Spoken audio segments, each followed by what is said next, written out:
waking our tired muscles, focusing our restless minds. The echoes of those before us ring across the courts, blow across these fields. This is our sanctuary, a place where legends are made, where we rise up to every challenge. What may be our limit today will be surpassed tomorrow. Again and again and again. That's why we rise every morning, knowing there are no limits to greatness. Limits are for speed signs, not leaders, not us. We are students. We are athletes. We are leaders. We are IMG.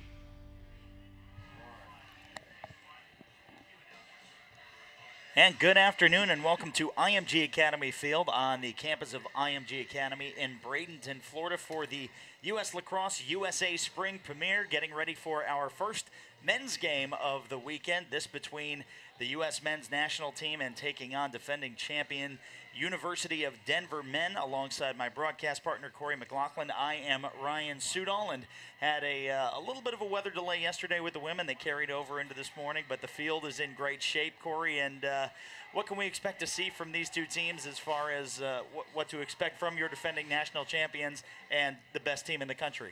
Yeah, should be a great. This is a great start to the season, lacrosse season. January down here in Florida, even though we had that tough weather yesterday.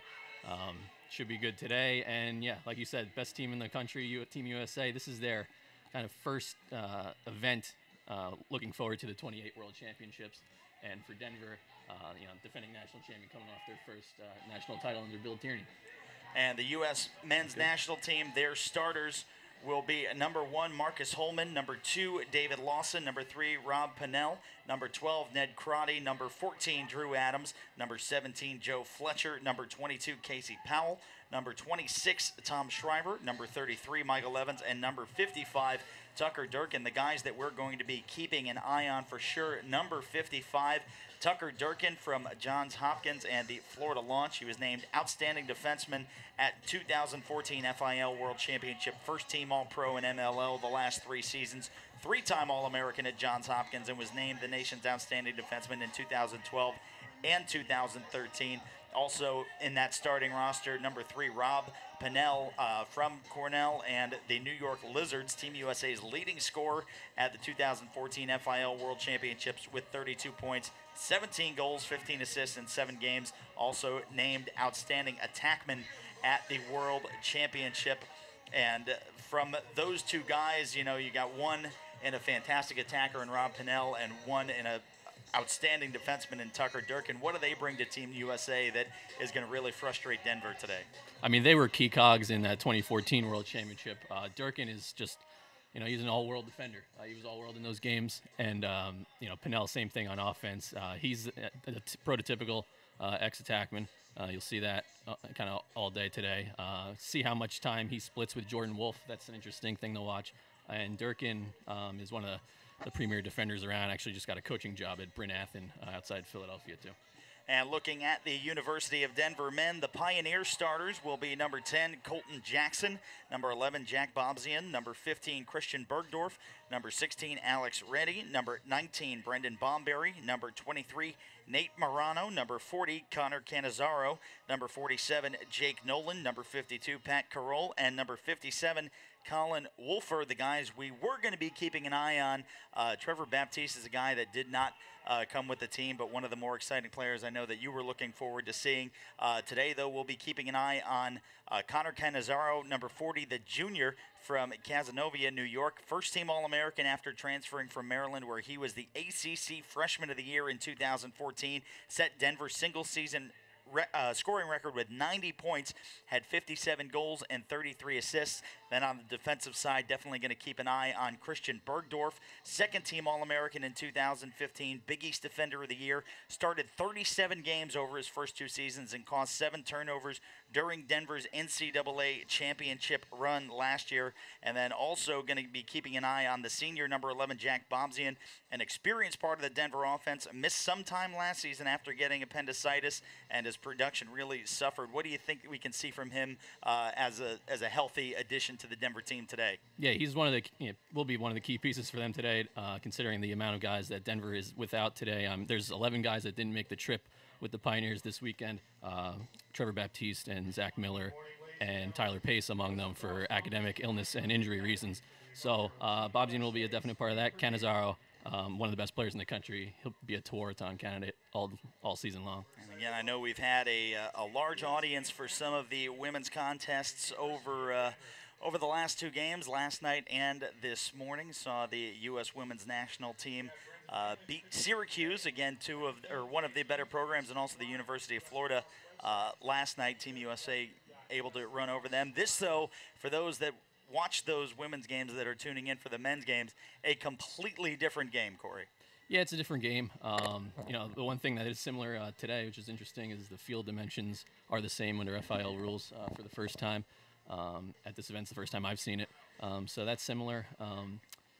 Big difference between there's differences between the men's college game and the international game as well. Big thing is kind of the stall warnings. After a stall warning comes on, there's no shot clock, no 30-second shot clock as there's in college, but you have to keep it in the box. So we'll see if that plays out at any point here. And also, for those of you more familiar with the men's games, you'll notice some other yellow lines outside of the crease. Those were for the women's contest, the 8-meter box and the 12-meter box. And I know some of the coaches had talked about kind of, even though they have no bearing on the field of play for the men's game, kind of almost using them as frames of reference for knowing your distance from the goal, and almost using it as almost like an unfair guide, almost like having cones out there for telling your defenders kind of where to be. But it'll be an interesting dynamic to see if it mentally plays into account in any of these players. And getting ready now, we hear the public address announcer here at IMG Academy going over the starting rosters, which we've already accomplished. For those of you unfamiliar with IMG Academy, it is one of the elite training facilities in the world. Professional athletes from all over come to Bradenton to train. Some famous names. You look at names like the Williams sisters in tennis, Roger Federer, Maria Sharapova in tennis as well. And then you look Major League Soccer. Many teams will come here over the next few weeks. There's a Brazilian Premier League team that's here training right behind us as we're having lacrosse here. Also one of the top high school football programs in the country. Just incredible facilities. And I know the field house is fairly new, and behind the goal on the north side, I know they had to put up the protective netting in case any of these players decide to launch one of those little rubber balls at over 100 miles an hour. Yeah, we'll see if one of the balls ends up at the scoreboard, one of the scoreboards or not. The coaches hope not, and the players hope not either. And again, all the windows at the press box and in the field house are hurricane-proof, but I don't believe they've been tested against 100-mile-an-hour ball coming off of a lacrosse stick, so it'll be interesting to see how that plays out. For those unfamiliar with where Bradenton is, about a half hour south of St. Petersburg, Florida, in the Tampa Bay area on the Gulf Coast. So again, some unseasonably warm weather, and it's actually probably cooled in the last few minutes with some of the cloud cover, but don't expect any precipitation or lightning again that caused us a 5.5-hour delay yesterday. We're not going to get that again. No, we won't. We will get these games in on time, and those of you tuning in for the U.S. men's national team and Denver also probably going to be looking forward to a nice little rivalry at 1:30 starting for Canada and the United States. But now we will pause for the American national anthem.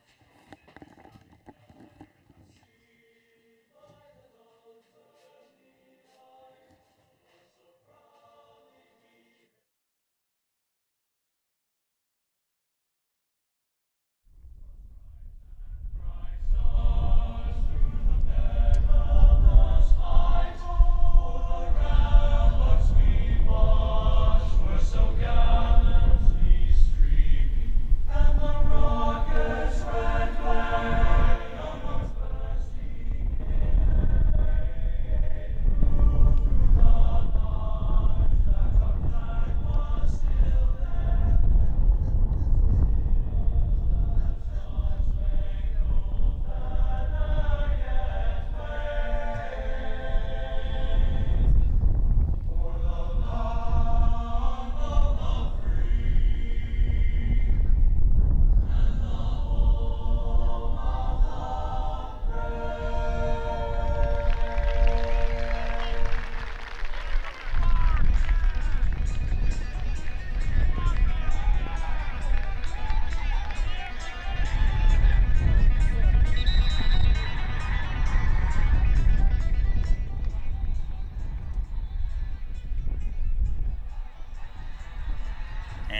back. IMG Academy Field, again in Bradenton, getting ready for 4 quarters of action between the U.S. Men's National Lacrosse Team and the defending NCAA champion University of Denver men. The Pioneers, again, not pretty sure all of these guys are very happy to be in this kind of temperature. I know it's probably not as warm in Denver right now as it is here on the Gulf Coast of Florida, but again, a lot of fans starting to file into the stadium, anticipating a good contest to start. Team USA will be wearing their navy jerseys with red numerals. University of Denver in their red jerseys with slightly gold numerals. Again, University of Denver head coach is Bill Tierney, the associate head coach Matt Brown, assistant coach John Orson, volunteer assistant coach Jeremy Noble, and the director of lacrosse operations is Sue Kelly. For the U.S. men's team, the head coach John Danowski, the assistant coaches Joe Amplo, Tony Resch, and Seth Tierney. Yeah, this is the first time that group of U.S. coaches has been together. This is since Danowski was named the head coach of the team late last year. So. Be interesting to see how that goes. I know they've been having fun this weekend. They had a clinic with some youth kids yesterday, and the coaches were having almost as much fun as the kids. So, and always one of the benefits of having events like this is it does give you an opportunity to get up close and personal with some of these stars on the U.S. team. Obviously, some of the kids that grow up watching lacrosse have an opportunity to kind of mix and mingle, and we also saw it with the women's game. A bunch of fans coming down to see some of the U.S. women's national team players. You see a little bit of a handshake as the goalies head back into their nets. Again, for the University of Denver, Alex Reddy, the freshman from Lancaster, Pennsylvania. And you had mentioned, Corey, that Denver going to be playing a lot of young guys due to some of the losses that they have coming down here to Bradenton. Yep, you see right off the first play of the game here, Chris Hampton taking the face-off in place of Trevor Baptiste against Greg Gorenlian. And Gorenlian played his college lacrosse at Penn State, also with the New York Lizards. And the other mention of the New York Lizards, we had actually the goalkeeper for the U.S. women's team, Devin Wills, actually on the practice squad for the New York Lizards. So had a lot of fun watching her, and Team USA starting off a little bit of an errant pass, and again, much more contact in this game than we've seen for the previous 2 contests. A lot more stick checking, and there's a flag. Got a push there. Now the Pioneers will have a chance to reset. And that's Bob Zian up top. One of the guys we're going to be keeping an eye on. And now Team USA kind of playing a little bit on their heels early on. And as we saw in that time, just a missed pass and deflected away, but kept back by Denver. Both teams will kind of feel each other out on the first possession at least, and maybe a couple more after that. Bob Zian out wide, and Canizaro, and that time a jumping swipe, and that's going to go back in favor of Denver. Nice first attempt on net. Saw Connor Canizaro there. Started off north of the goal line, extended, but now he's in his point behind role that people are probably most familiar in seeing him in. But Denver will mix and match guys on attack and midfield all day long, and we'll see how that goes. Nice little check and taken to the ground. Colton Jackson still keeps possession and finding a way in and sneaks one just into the side netting. Don't believe that went in for a goal, and it did not.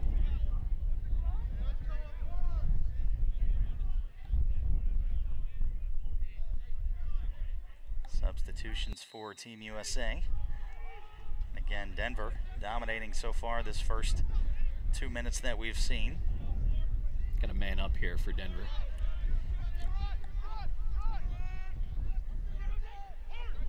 Again, now cycling, trying to find some open space and a slot on net. Now Bobzian looked like he wanted to take a shot instead. Now it's drop back to Jackson. Canizaro tries to sneak one through, but cannot get it past Drew Adams. Now Team USA will make their first attacking chance. Sprinting downfield and coming very quick, and that one whipped right by Marcus Holman. What a goal and a beautiful assist, and you saw in transition Team USA just flying down the field and able to put one in with just over 17 minutes to go. Yeah, the U.S., as soon as they touched the ball, went right down there and got it over to Marcus Holman, who beat Alex Reddy high. Holman is a spark plug type of player, and those are the types of plays he makes in the MLL with the Ohio Machine and did in 2014 with Team USA as well. And now with the face-off. Goes back in Team USA. Team USA goal scored by Again, you see number a lot Marcus harder Holman. swiping with those sticks, and Assistant number again trying 22, to Casey disrupt the Powell. possession of the ball.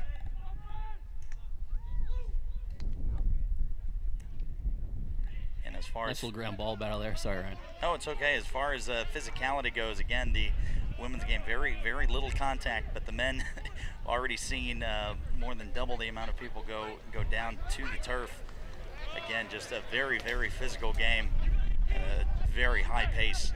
Yeah, it's quicker pace, a quick pace, and but there will be penalties called for things like high hits and other slashing and whatnot.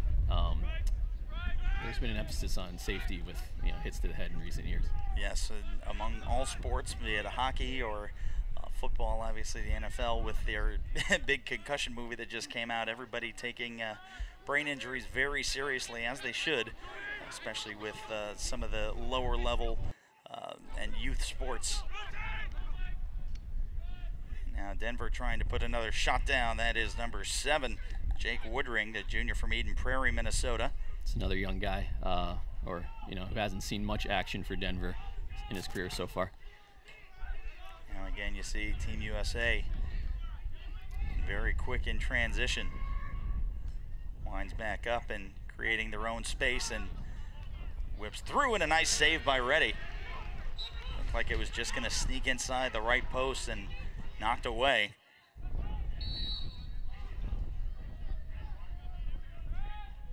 Even though that shot didn't go in, that was some pretty nice ball movement there, all the way around to Crotty. Just see how fluid Team USA is. Oh, sorry, to Casey. Sorry. With the ball. There's Marcus Holman already with the first goal. Now Team USA resetting from up top and looking for some open space and creating it. That is Crotty. And then a huge whip. Again, the estimated speed for some of these guys, Corey, we hear 70 to 80 miles an hour, but when you get to stand and plant and whip the stick at full speed, what's some of the top speeds that you can see from a lacrosse shot? The world record's up north of 110 miles per hour right now.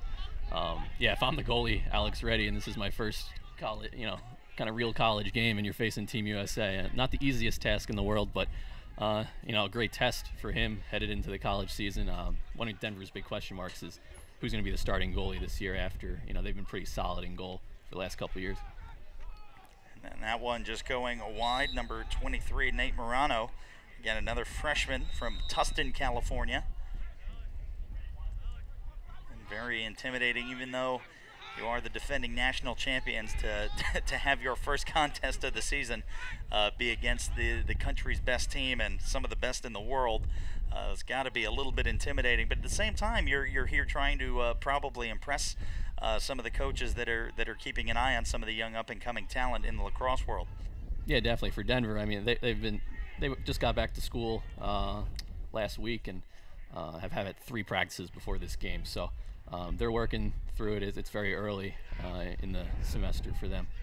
You can see just a very tenacious USA side, and excellent save by Team USA and Drew Adams. Able to knock the ball away. A nice little pass across the crease and then just flung towards the net and to the left of Adams. this is a very different Denver lineup than we're used to. Westberg graduated. We already knew he wasn't going to be here. But Zach Miller is one of their primetime players, and Tyler Pace would normally be a starting midfielder. So none of those guys are here. Canizaro, Bobzian are going to be. They're going to try to run a lot of offense through them. Denver back up top. Bryce Peretti. Swung out ride to Morano. Now Canizaro again behind the net. Nice little spin move to try and get closer to Drew Adams, but Denver has to reset back up top.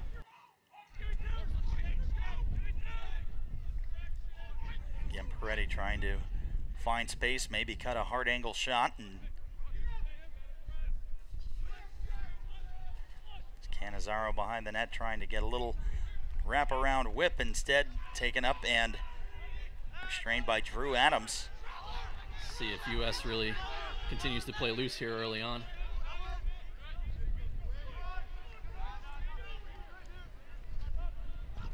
See Kyle Hartzell still in the offensive zone. They're ready to push transition if they needed to. I don't think they're going to let it fly today, I presume. You notice in the men's game also the use of some of the longer sticks. What is the benefit for some of the players that use the extended sticks? Well, long stick, it's for defensive purposes, gives you better reach and able to cover ground and check a little bit better. And but for a guy like Kyle Hartzell, he likes to go down the other end and score if he can, or at least generate offense. And there's a huge whip, and you heard the sound of that ball hitting the protective pad behind the net. And a strong shot by Jeremy Sieverts. And that one whipped in, and Marcus Holman's got his second with 10:30 to go in the first quarter. And a beautiful shot just top corner of the net. Holman top corner. He does that a lot. 10:30 to go, and we'll see the replay here and just how quick that transpired.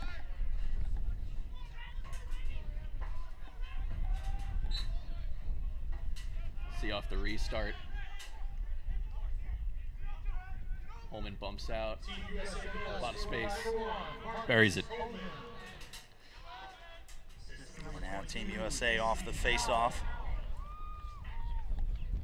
Couple substitutions. You see Scott Ratliff sprinting off.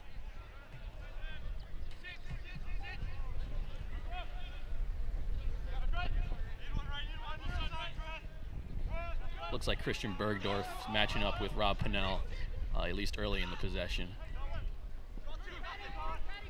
on defense. And you see Team USA just kind of cycling up top and very protective of the ball and trying to sneak back in, and tries to get one, and a nice little parrying save. Yeah, foot save there by Alex Reddy. And that time, though, able to sneak it through. Looked like that was Jeremy Sieverts on the whip and just passed. And Team USA right now showing why they are the U.S. men's national team. And 8:48 to go. I think that might have been actually Drew Snyder picking up the loose ball, showing his good stick work and hands there. He's another young guy that'll definitely be in the running for the 2018 team. I mean, he was on the 2014 Team USA already. Right now, Marcus Holman with a pair of goals, and Drew Snyder getting the third. And Denver, you can see, getting a little frustrated, and Team USA kind of starting to find their stride. Yeah, the face-off game, it's hard going against Greg Aurelian when you got Trevor Baptiste, who was the premier college face-off guy last year. Now Denver is going to probably cycle through 3 different face-off guys to go against Aurelian, excuse me. And so that'll be, if they have to play defense all day, could get a little tough for them. Now you see a quick move in transition, a beautiful pass by Casey Powell. And then the finish by number 26, Tom Schreiber, puts Team USA up 4-0. Yeah, Casey Powell. I never get tired of watching Casey Powell. I mean, he's 40 years, you know, he's been around for a while too. He's 40 years old. A lot of these guys, you know, some of them grew up watching Casey Powell, including Connor Cannizzaro on the other side. They're both from upstate New York, and he grew up idolizing Casey Powell. So, and you see here on the replay, just the quick setup and just the fluid motion for number 26, Tom Schreiber, to just cruise through and put that ball into the back of the net. And that'll bring us to our first timeout of the day. U.S. Lacrosse would like to thank the sponsors of the U.S. National Teams program. Their financial support helps Team USA serve as ambassadors for the support while chasing their gold medal dreams. Nike Lacrosse is the official apparel and footwear provider to the U.S. National Teams program. Cascade and STX are the official equipment suppliers for the U.S. Men's National Team program. Greenfields is an official partner of the U.S. National Teams program. SweatX is an official partner of the U.S. National Teams program. And Nationwide is an official partner of the U.S. National Teams program. You can also help support our United States National Teams program. Consider making a donation to support the red, white, and blue at uslacrosse.org. Again, with Team USA jumping out to a 4-0 lead, 7:31 remaining in the first quarter. Obviously, Denver coach just kind of wants to settle his team down. Obviously, he knows there's probably not a very good chance of them being able to overcome the U.S. men's national team, especially once they start finding their stride, and just the amount of experience on Team USA compared to the youth and experience and inexperience of Denver, especially going up against a freshman goalkeeper. You know, to play Team USA in your first contest is not an easy task. No, but Coach Bill Tierney is not the type of guy that's going to let this team lay down at practice. Yesterday, he told them no excuses. You know, they got some guys out, but, you know, they are the defending national champion, and this will be, you know, it'll probably be a little humbling, but, you know, this is the U.S. national team. I don't think there's any illusions on their side either. And again, for some of the attackmen for Denver and the Pioneers, you know, to be able to say that you've scored a goal on some of the best players in the country and some of the best players in the world is definitely something that they can take back to the University of Denver and hang on their shoulder and hang on their plaque. Yeah, pregame, you know, both teams were tossing against the wall a little bit, and I think Ryan Flanagan came out and was tossing against the wall. It's some pretty serious wall ball, and the Denver guys were definitely taking notice of that. And now Gurenlian comes up with the face-off. Nice little back flick pass. Yeah, and since that first face-off win by Gurenlian, where there's a little miscommunication with his wing, they seem to have corrected that and have won pretty much all, believe all the face-offs since then. So that is number 8 for Team USA. Actually, do not have him on the roster, so as soon as we get that, I'll be able to correct an update for you. That's Brent Adams, Ryan. So. Oh, okay. Listed as number 9 in the program, so Brent Adams wearing a different jersey. Now, Denver and the Pioneers losing possession back, and you just see the swarm to the loose ball. Denver able to get it back to Alex Reddy, and nice stick work there. Able to avoid charging Casey Powell.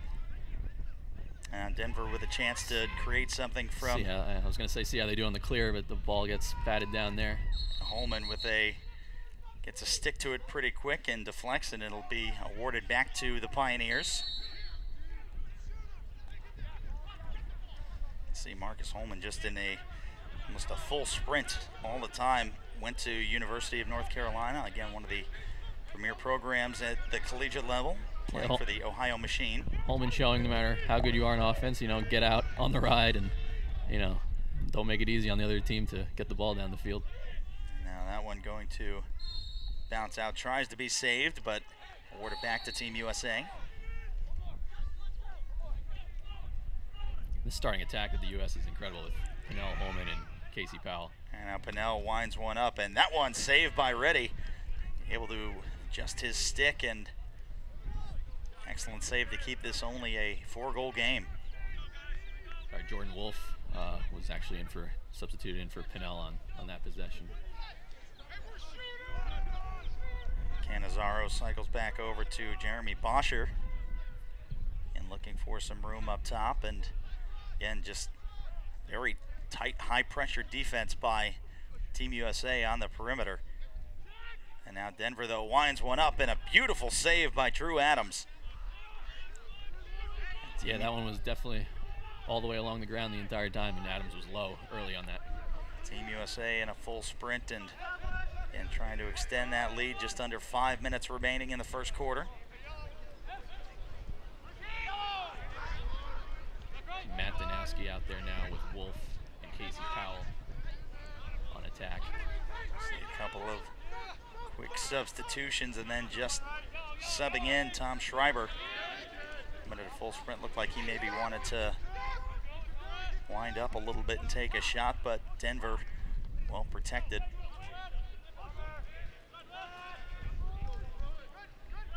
David Lawson. And now Crotty up top and tries to sneak it in and swings one in. That is number 6, Jordan Wolf. Again, with 4:04 remaining, Jordan Wolf makes it a 5-0 game. Jordan Wolf, incredibly exciting player to watch. Pretty much most people probably know him for his speed, but he's tried to add a lot of dimensions to his game over the years. Was a Tewaaraton runner-up as a senior at Duke, when he played for John Danowski, and won a national championship. He was the runner-up only because Lyle Thompson was playing for Albany. You saw on the replay right there, Jordan Wolf kind of an awkward angle to shoot, but able to put it on target and into the back of the net. Puts Team USA up 5-0. And winning the face-off. Zingarelli got it to his wing there fairly easily. Team USA, again, just having some fun. That's one of the prime things. Obviously, everybody wants to get back in lacrosse shape, but keep in mind that it is an exhibition contest and a showcase kind of, and you can see the stands filling in fairly good on that far side. Yeah, nice crowd showing up. I mean, sport's growing in Florida like a lot of other states, so it's nice to see a crowd out here out at IMG. John Haas passes back over to Sieverts. That one whipped across the middle, and a nice save by Reddy. There you go, Reddy with a save on Casey Powell, I believe. You'll remember that one, I'm sure, for a while. And now, though, losing possession and knocked back away, and there's going to be an infraction whistled, and then we'll give the ball back to Denver. So, like there was a little too much contact on the stick, almost maybe he stepped on. Another clear try here, in the U.S. pushing out. We approach 2 minutes remaining in the first quarter.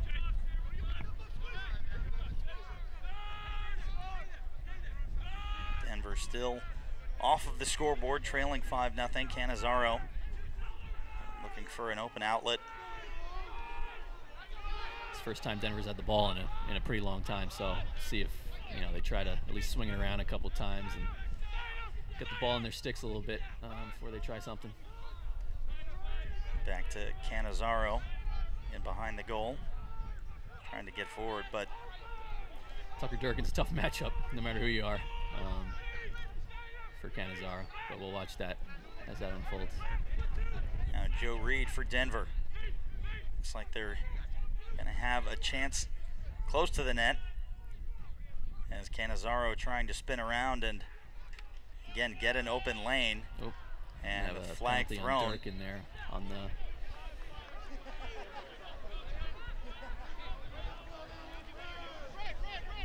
quick substitutions after the flag thrown.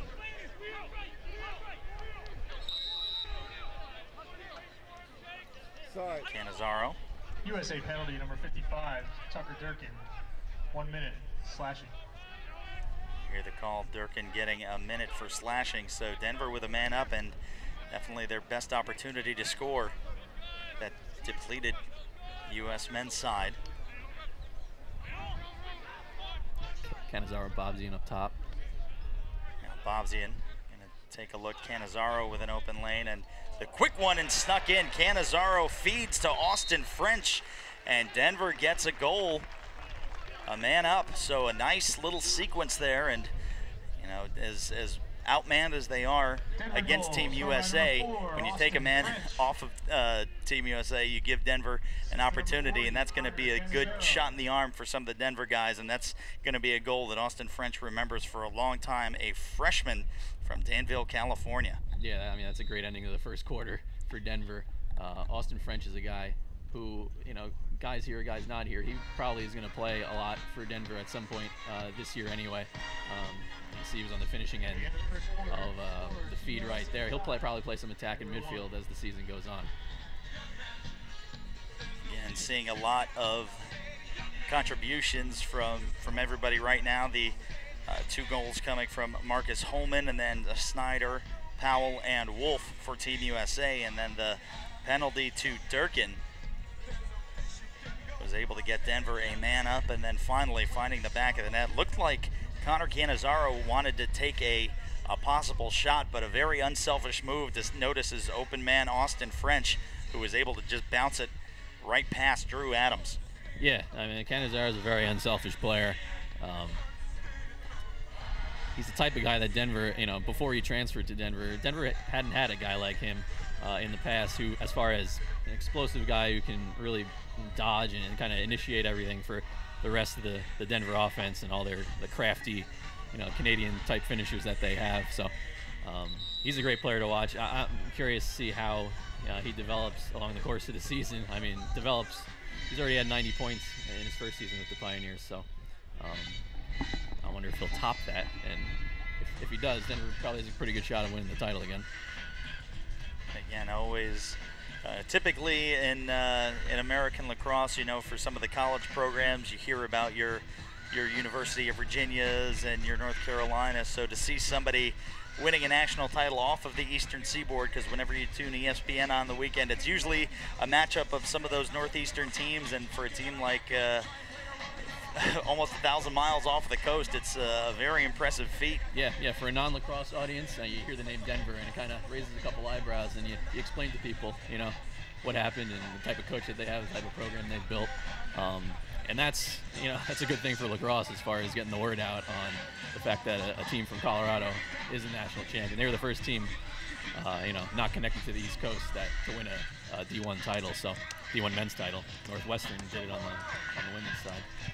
And just the amount and the speed at which the game is growing, especially here in the state of Florida. A few local schools with their boys clubs as well, and then IMG Academy also having their lacrosse program getting up and running and developing some fantastic players. It's been a fun sport to watch grow.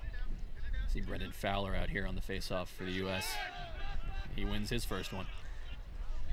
Former member of the Duke lacrosse team, also for the Charlotte Hounds professionally. Sure, John Danowski's really happy to have Brendan Fowler on his team again. He completely changed the game for them en route to the national title a couple years ago. You see Team USA just kind of resetting just on the other side of midfield. See David Lawson trading some passes. Lawson, another Duke guy. Another good dodge around Joe Bano. Trying to get an opening, and a jumping shot across his body. Matt Danowski put one on target, but Alex Reddy was there. And another great save. Team USA putting on 2 strong shots, but 2 better saves by number 16. And that is the first time we've seen the condition of the field. Again, this field took about 6 straight hours of heavy rain yesterday. Held up pretty well, but again, with the speed and intensity that these men's lacrosse players play with, don't expect to see it hold up, especially in that goal area. You can already start to see it browning a little bit from just the overuse. Yeah, there's a funky ground ball there, and kind of field came out from under Pinnell there. Denver looking to chip away at that 4-goal deficit that they are currently in. See new number 14 out there. That used to be Wes Berg's number. Now it's Jeremy Boucher. Another Canadian, another big guy, box player. Whistle will give the ball back to Team USA.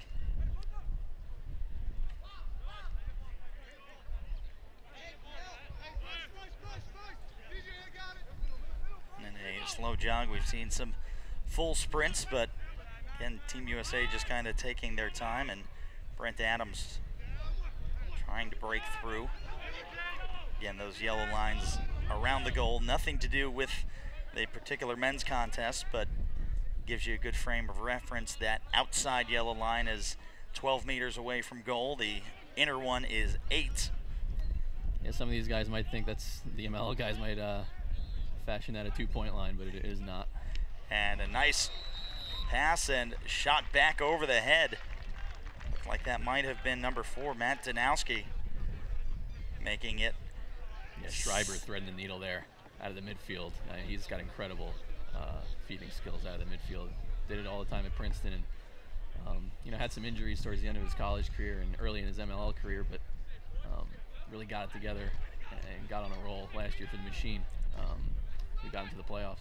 And we'll take a look at the replay and see exactly how that developed. A nice little kind of undercut, and then just a beautiful setup by Schreiber, and then the great finish by Danowski.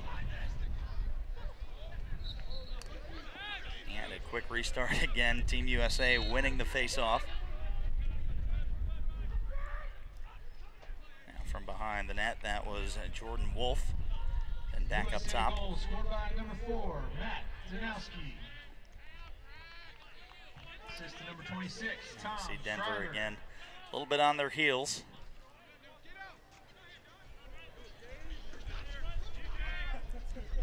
Team USA trying to break through and again extend their lead. 6-1, 5 goals, the biggest lead we've seen so far. Nice little fake pass, and then a shot up on target and knocked down. Good effort by Jeremy Sieverts. Oh. And then that one just coming right back across the net, catches Alex Reddy unprepared, and it's 7-1. Yeah, Reddy got caught out of net there. Freshman move there, I guess. But the Team USA guys are unlike any other. Probably pressuring the goalie as well, so I don't think you should find any fault in that. See exactly what happened on the replay there, just catching Reddy out, and then an errant pass right into the stick of Jordan Wolf, and an unassisted goal. And Team USA now up 7-1, just about 15 minutes remaining in the first half. And yet again, as we've said many times, Greg Gorenlian comes away with the face-off. Yeah, another face-off win for Greenland. It's going against Chris Hampton, who was, before Trevor Baptiste got to Denver, Chris Hampton was the primary face-off guy 2 years ago. And another goal. Jake Bernhardt set that up, but Jordan Wolf able to wrap around basically unguarded, going around the crease, and Wolf gets 2 consecutive. That is his 3rd of the day. Yeah, that's typical Jordan Wolf there, coming around, dodging up goal line extended, and throwing one around. See it here. Just saw a couple of sticks, no bodies really impeding his lane to the goal. That was against Christian Bergdorf too, who's Denver's top defender.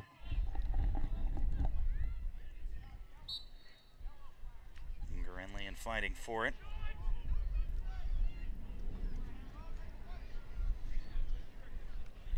One of the longer face-offs that we've seen in Gorenlian now, with some room, and that one whipped towards the net, and another quick and easy goal by Matt Danowski, and now Team USA really starting to pour it on. Yeah, Matt Danowski with his second. That is Coach John Danowski's son, and he's also an assistant coach for John at Duke. His second of the game. Assist to number 3, Rob Pinnell. And they're going to give Pinnell credit for the assist. Look at that replay again, coming right off of the face-off. Gorenlian just with a real quick move approached the goal, saw a wide open Rob Pinnell, and then Pinnell just getting the assist to Danowski. Yeah, no hesitation there on that early offense for the U.S. And they got it again here. And Team USA, it seems, has had almost all of the possession, shy of an errant pass from Denver that set up one of the recent goals. And now we see Adams out on the perimeter, substitution coming for Team USA. And we'll see Ned Crotty up top.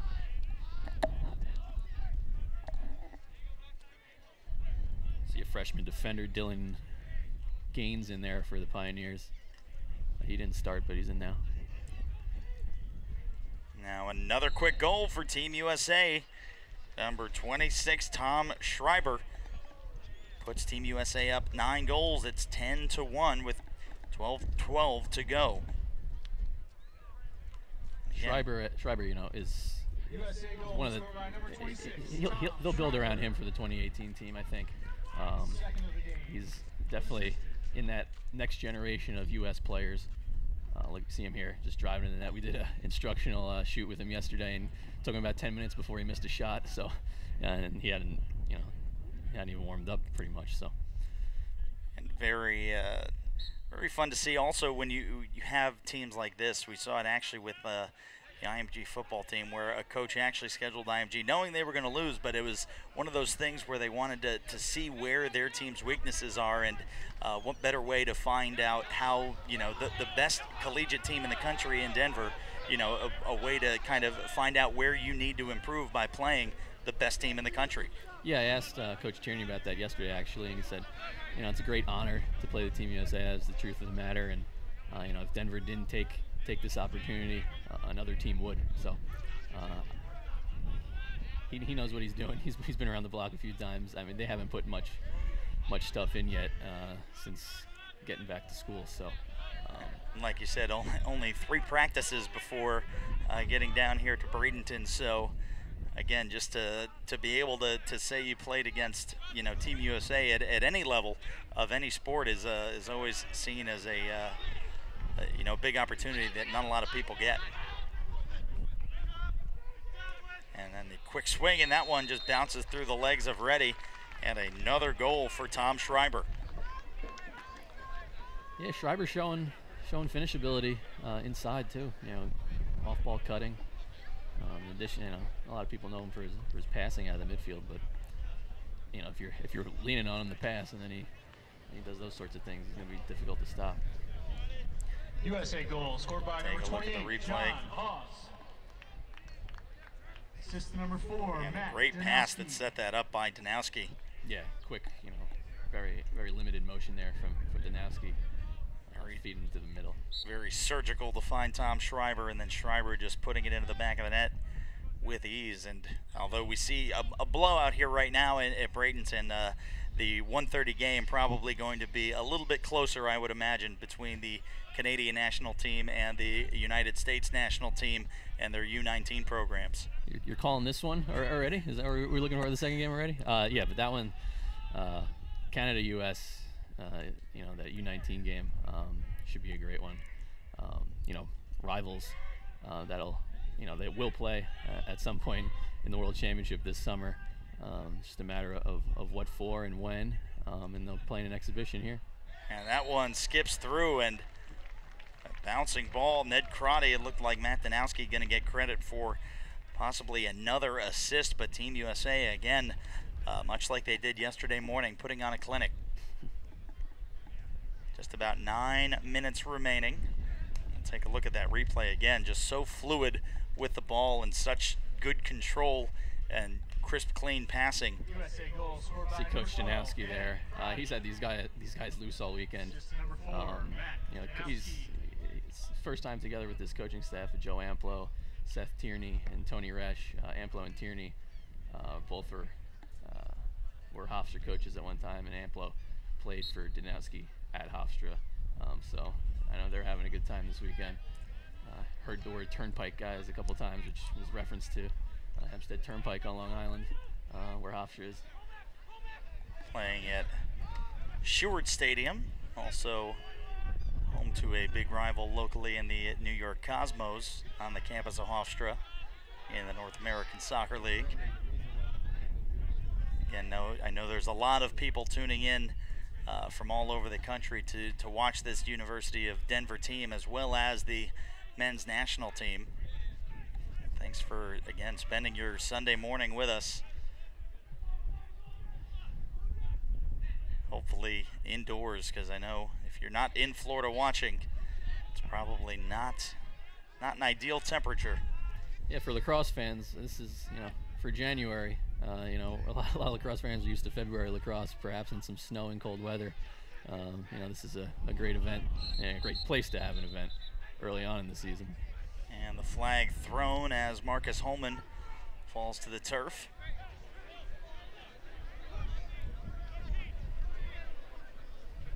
Get the call here in a second.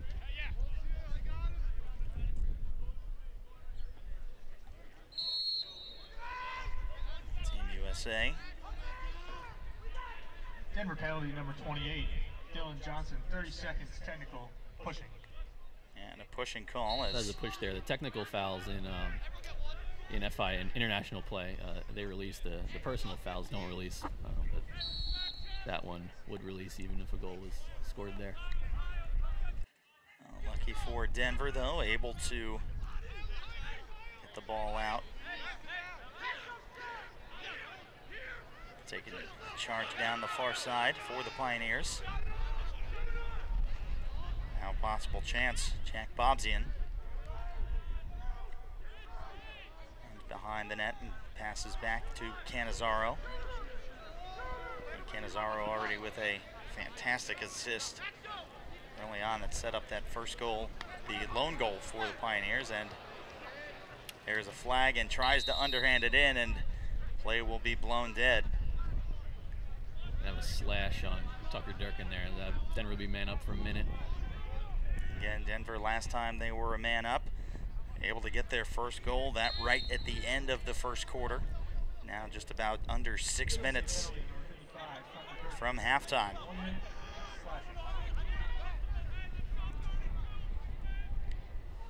Playing a man up, Canizaro again looking for that open outlet. Cycles back around to Austin French. He had the goal back at the end of the first quarter. See on this man up, Colton Jackson, a freshman from Highlands Ranch in Colorado, out there on the man up. He's another young guy for the Pioneers that should see some playing time this season, as they go on through the Big East schedule, and likely on into May. There's Holman again up top, taking his time, waiting for substitutions to come in. Also coming in for Denver, Jack Pruitt, senior defender from Washington State. Yep, Schreiber standing in front of Pruitt, the short stick, wondering what to do. He probably wants to go to the goal, but I'm sure they'll slow it down and set up some offense here. Now Schreiber does make an approach. That's back up top. Whipped around, and a very strong shot by Jordan Wolf, one of the stronger ones that we have seen, goes wide left. Yeah, you see him there. He's working on different parts of his game and shooting, working on his range north of the goal line extended, and I don't think anybody's going to be upset about him taking those kinds of shots. David Lawson drops it back up top to Jordan Wolf. Again, just feeling out Jack Pruitt right now. Gets it close, and a nice save by Reddy. Bounced, looked like it might have almost gone 5-hole on him. Instead, he sets it aside to the right. Pretty clear here that Denver has given Alex Reddy plenty of playing time and wants to prepare him for the season. And now Team USA going to take a timeout at 12-1. Again, they're probably their longest scoring drought that we have seen. Having scored 3 minutes in, 5 minutes in, 6 minutes in. Again, so far it was 5-1 at the end of the first quarter. It's now 12-1, but probably just maybe to get a breather and kind of recollect themselves. And Denver probably definitely kicking themselves about that missed opportunity, a man up. But again, it's been a fantastic game, and you really have to talk about what Alex Reddy has been able to do. I mean, even though there are 12 goals on the board for the USA, that number could be a lot higher. Yeah, I'm sure he's not going to see well, he might see a couple of the quality shots that he's seeing now during the regular season, but you know, those first 2 goals from Marcus Holman, sure were an eye-opener for him, but he's holding in there. And thank everybody for, again, tuning in on uslacrosse.org. You can also interact on Twitter. We'll be checking periodically. Use the hashtag USAMLAX. Again, a fantastic crowd coming out to IMG Academy here Sunday morning and afternoon. Again, approaching noon local time. Just a little bit after 11:45. Again, on the Gulf Coast of Florida. It's been an unseasonably warm kind of winter for Florida, and I know the people from U.S. Lacrosse, Corey, yourself included, really definitely not complaining about the weather that you guys have been treated to for the second week of January. No, I mean, the delays yesterday for the women's games were a little unfortunate, but you know, not one to complain about the weather. So. Now, coming off of that timeout, we will see what Team USA does. And again, Alex Reddy, the freshman goalie from Lancaster, Pennsylvania, again, doing a fantastic job. I know the scoreboard may not show that, but again, for a freshman to come in his first lacrosse competition and be able to save as many as he has, definitely probably up at least 7 or 8 that he's kept off the board. Been very, very impressive, and if I'm the University of Denver and Pioneer fans, I'm definitely be excited for the next 4 years having Alex Reddy in net. It looks like... Yeah, he's from Lancaster, Pennsylvania too, so a long way from Denver. And Team USA again cycling through, gets a shot, and that one finds the back of the net. Looks like that was number 6, Jordan Wolf again, making it 13-1. Yeah, Ned Crotty connecting there with Jordan Wolf, pair of Tewaaraton winners from Duke. Wolf. Again, another, you know, feed to the inside.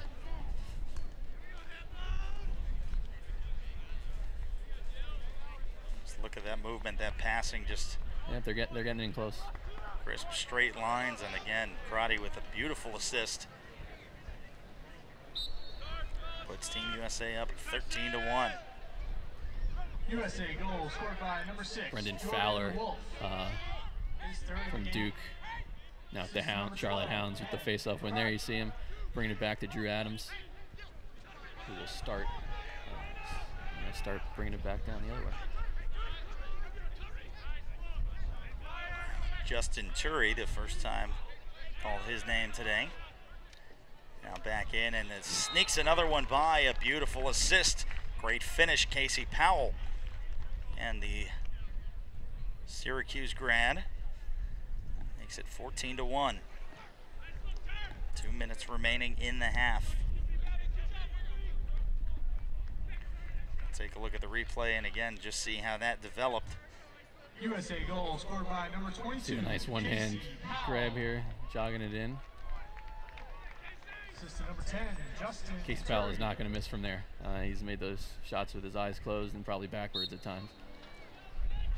Again, on the face-off, Team USA and Brendan Fowler walk away with it. Powell, you see there, just, you know, his incredible finishing ability, obviously, and those stick skills, and he's the only American ever to be named MVP in both the pro indoor and outdoor leagues. Now up top, that is Kyle Hartzell. Pass back out, down towards goal line, extended, and then behind the net. Pat.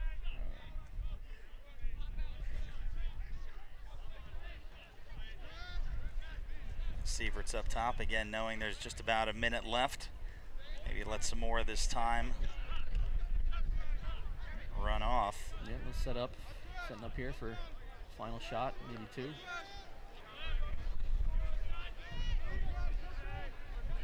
Drew Snyder coming in, subbing through the box there.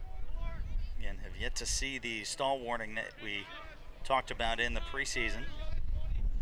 Yeah, they really haven't been stalling yet. I mean, this is the type of situation you would expect to see it in. It doesn't look like it yet.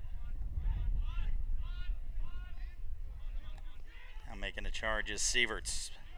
Back up top, just about 15 seconds remaining. Tries to bounce it through, but Denver able to come up with it. 10 seconds just going to send it downfield to avoid any Team USA chances, and 3 seconds left. That is how the first half will end. Again, 14-1, some impressive scoring runs. Again, French getting the goal, the freshman from Danville, California. But again, it's been mostly Team USA. Very expected result, but still some fantastic efforts that we've seen from both the defense and the goalie for Denver and the Pioneers. Yeah, it is 14-1. That face-off disadvantage, that translates to the scoreboard there pretty clearly. So we will have a 10-minute break, and remind you that Denver did win its first national championship last season, and Lacrosse Magazine was there to chronicle the achievement with a behind-the-scenes all-access visit in the Pioneers Championship run. Here's a look at their 2-part series.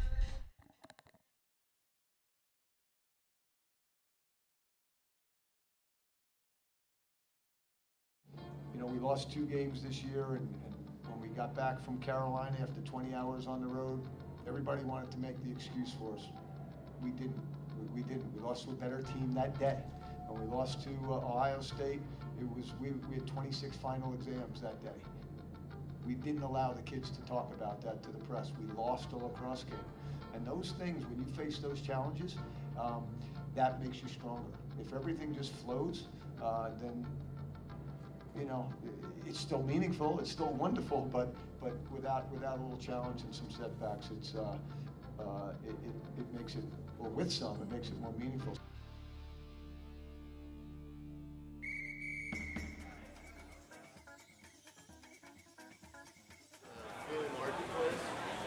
Reading Market.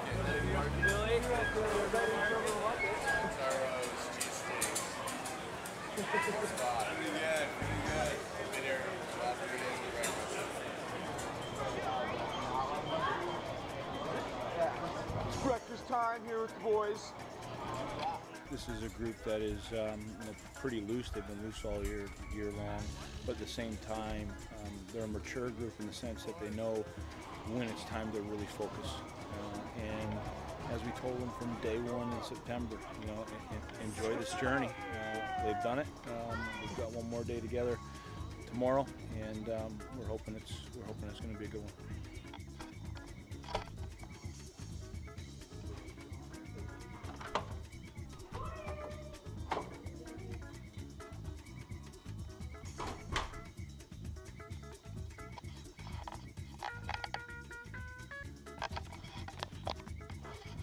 Draw. Good work.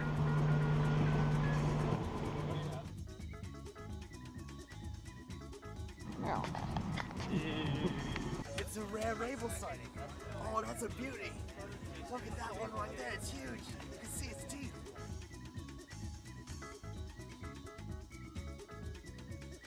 We're gonna go for an autograph section, sign a couple balls, and we're gonna go grab it in direction. Thank God I moved around my hair before this.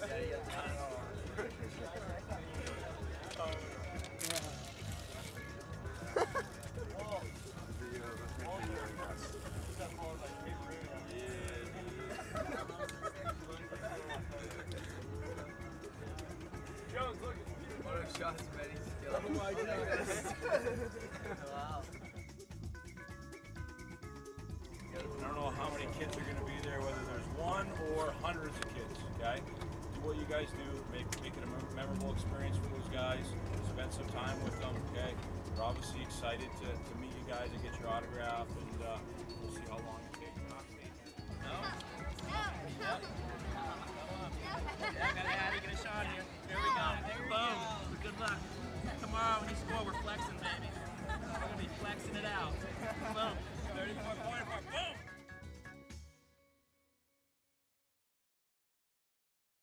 This is going to be a day of practice where the scout guys, the second string guys, they pitch in. They demonstrated everything that Maryland did, or at least that we thought Maryland was going to do. That was their role, and I think that's one of the important roles on our team, and I always make a point of making a lot out of our last player. Same seeds. Hey, you guys want bananas? Bananas? Yeah, bananas. Yeah. I'm good, I'm driving. Hey.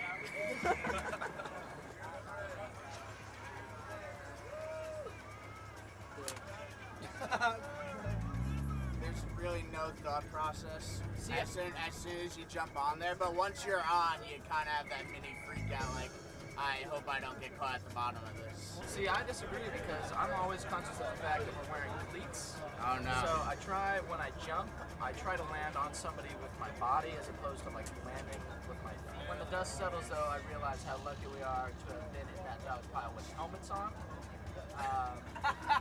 Here we are at the beautiful campus of Drexel University.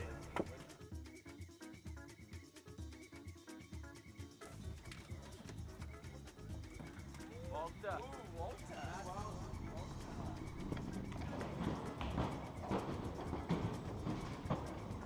Josie, best trainer ever. Thanks, Rick. And Rick, the best equipment manager as well. Dr. P.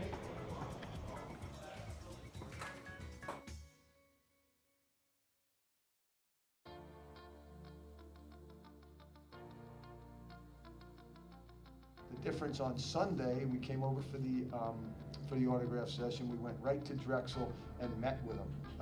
And that meeting, that half-hour, 45-minute scout meeting, as we explained to them, is this isn't going to be a day of practice with your legs. Your legs are tired. This is going to be a day of practice where the scout guys, the second string guys, they pitch in. They demonstrated everything that Maryland did, or at least that we thought Maryland was going to do. That was their role, and I think that's one of the important roles on our team, and I always make a point of making a lot out of our last player. And so when we heightened them and told them their role on Sunday, and then the other guys kind of stood around and watched, but then last night after dinner, when we do our scouting report, you know, Brownie and John had a 12-page scouting report ready in one day for our team. It's not hard then for a group of guys to say, wow, you know, these guys are into it, we're going to be into it, and they were, and they came out today, and it was just amazing how they played. I think we're definitely ready for this one. We're just focused on, you know, playing Denver Lacrosse. They're going to bring their best game for us, so we're just focused on us right now and looking to play our best. We hope that this helps the growth even more. You know, I think with Coach Tierney coming out was a big step in the right direction. Now us being able to cap it off with the NCAA championship, let's see this thing move even farther west. Still sinking in. It's pretty overwhelming right now. It's just, you know, we worked so hard to get here. It feels amazing to get rewarded like this.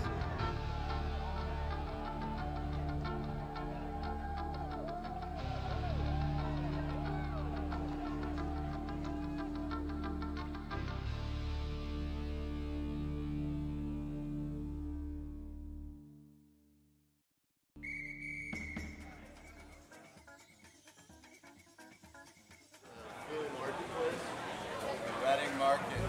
Billy?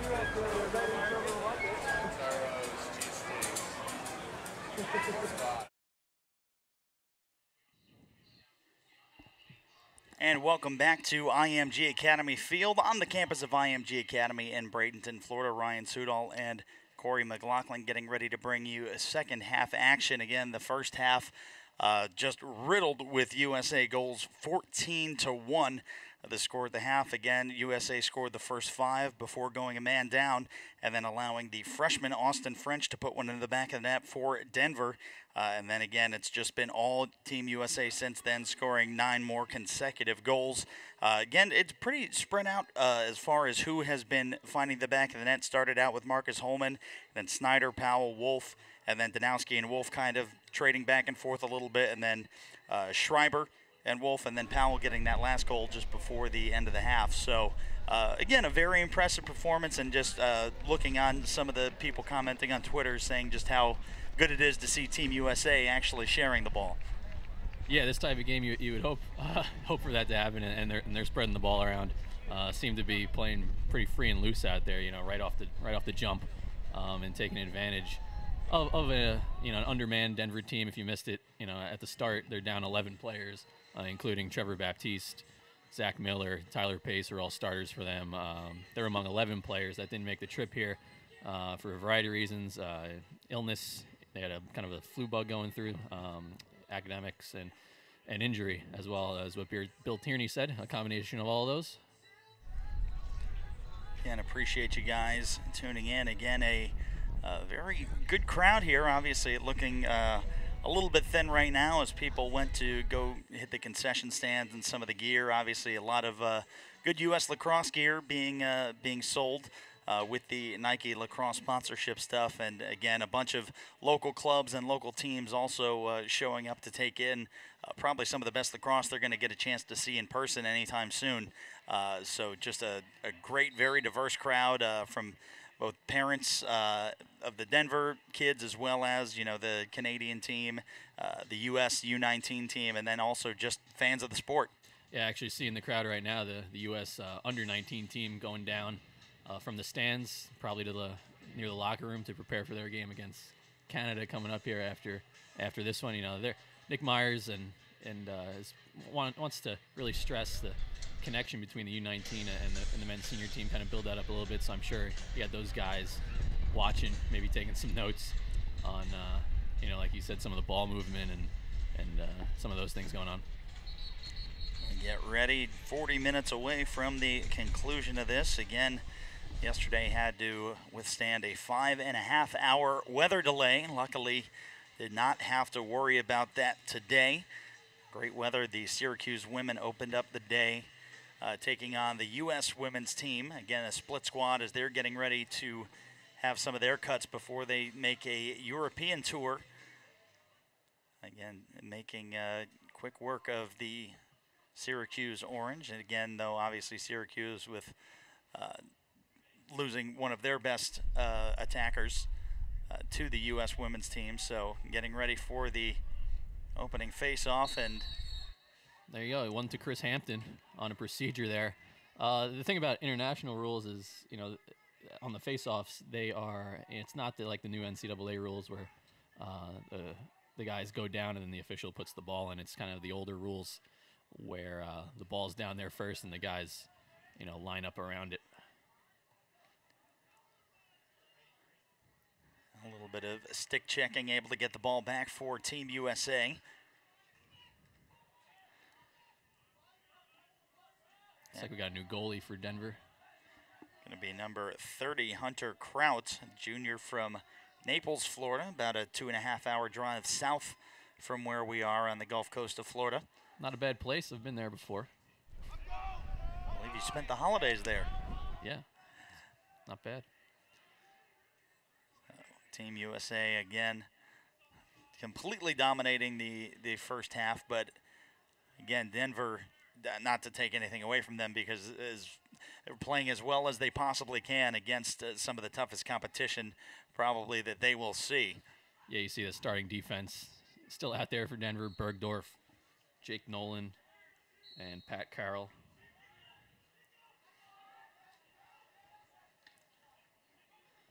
Now cycling around in a quick shot, and Holman looked like he was trying to track down Rob Pennell. Just goes wide, and Pennell just kind of took a little mental break and let it skip out of play. You know, these type of events go a long way to kind of build chemistry as this U.S. team. This is one of the early events looking ahead to the 2018 World Championship. And, you know, you see guys out there right now like Marcus Holman, Casey Powell. They played together on the 2015 U.S. indoor team and really clicked. And Marcus Holman, I know, has a lot of respect for Casey Powell, as a lot of people do. You know, calls him the greatest of all time, among other things. So I'm sure some of that is rubbing off here, having a guy like Casey on the team as well. See the sprint from behind the net, and now the setup for Lawson, and he just skips one wide right. Again, Rob Pinnell. Nice pass, and again, wide right. So a slow start for Team USA in the second half. And just about 17:30 remaining in the third quarter, and that one, excellent stick check down to deflect that away from goal. You know, good stop there for Denver on the first possession of the second half. It's got to feel good. And this is Sean Mayle, sophomore from San Carlos, California, bringing it up for the Pioneers as they'll continue to try and build from behind the net. Cannizzaro. Mike Evans out there with Ryan Flanagan on close defense. Durkin's still out there harassing Cannizzaro. This is Joe Reed passing back and forth with Connor Flynn. Flynn, again, you can see just how well the lateral movement of some of those Team USA defenders and midfielders are to be able to keep Denver at bay.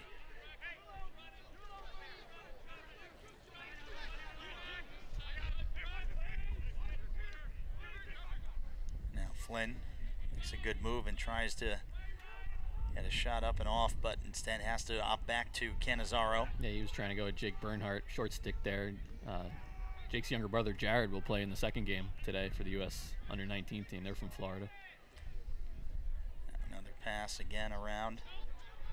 Cannizzaro looking to get a shot off and sneaks one through and up, and gets the pass, and Denver will keep it. And just as I say that, kicked away by Team USA in the quick transition, and Denver able to slow it down a little bit. Team USA looked like they weren't able to cleanly scoop the ball. Not a clean scoop, but a veteran move there by Mike Evans. You know, staying patient, not panicking, casually, well, tossing it upfield. Pinnell waiting for his substitutes.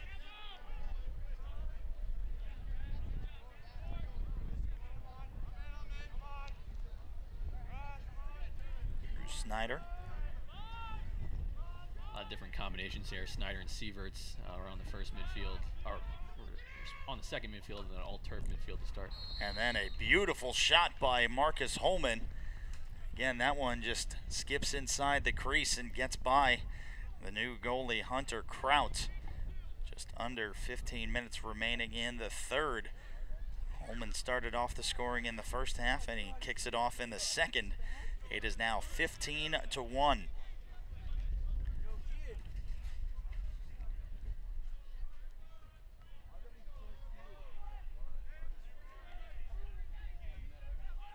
Getting ready for the face-off, Greg Gurenlian,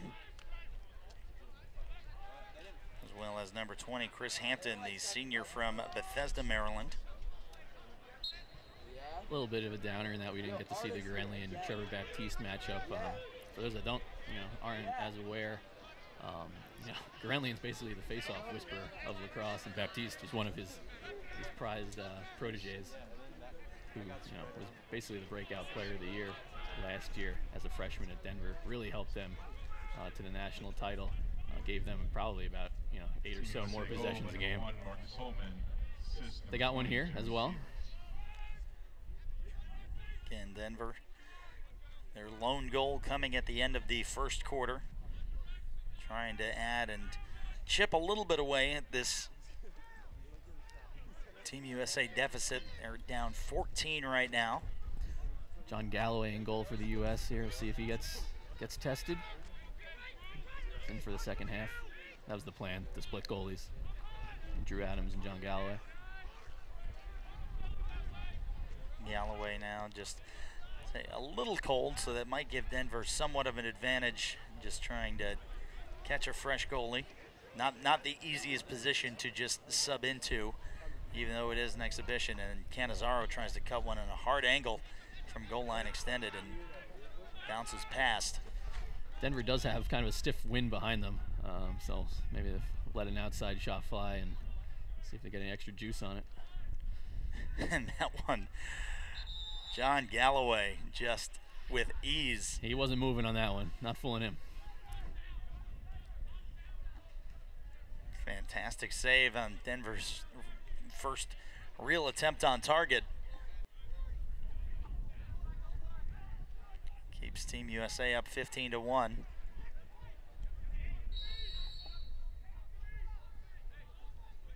Kyle Hartzell up top on this man down with Bobzian for Denver. Cannizzaro and Morano and just trading back around, trying to find some open space, and Cannizzaro's gonna look like he wanted to line up a shot, and that one whips in and finds the net. A great shot, number 19, Brendan Bomberry, the sophomore from Ontario. And just great ball movement by Denver. Again, kind of confused the defenders for Team USA a little bit, and we'll see that in the replay. But 15-2. Yeah, see here, Brendan Bomberry is a guy you should hear more about this season. He had some academic issues last year, so didn't play most of the year, but he's a guy who's, with some guys out, he's getting a chance here. And that's the kind of typical ball movement you're used to seeing from Denver during the college season. And, they've been able to execute their man-ups, just as well as anybody today. So 15-2, now the Team USA advantage. So, yeah, another one that the sophomore, Brendan Bomberry, probably going to be very excited being able to score on Team USA.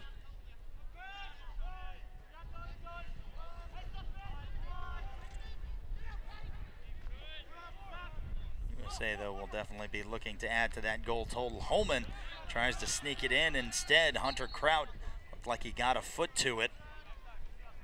He got it. That was a tight angle shot from Holman. You saw him after the shot kind of look down and see where he was standing. I wonder if he was thinking, I'm not inside his head, but I was wondering if he was thinking, why did I take that one? Instead, that one going to be finished very easily. Looked like that might have been number 28, John Haas. His first time on the scoreboard today, making it 16-2 in favor of Team USA. Take a look at the replay.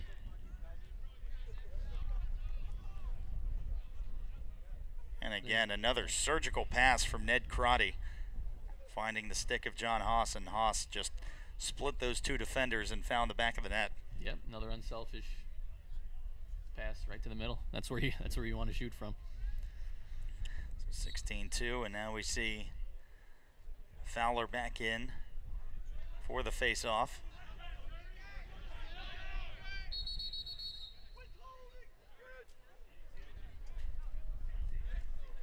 Again, awarded to Denver. So withholding the ball on the U.S. there, so Denver with it again.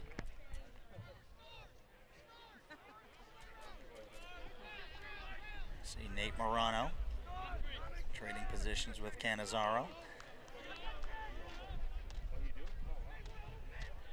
Guarded tightly by Tucker Durkin. Cannizzaro trying to put a move on him. Back up top for the Pioneers.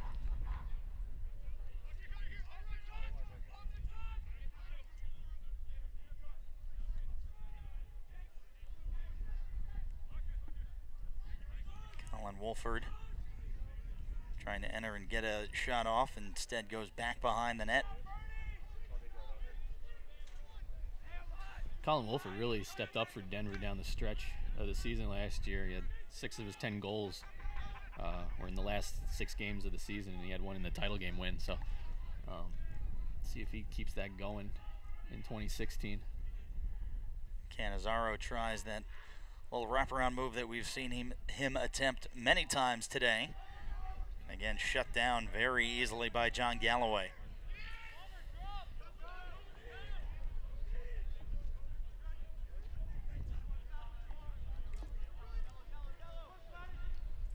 Looked like Casey Powell was maybe going to try something crafty around the back of the crease there. You know, the dive is allowed in the international game as long as the ball goes in the goal before the diver touches the ground.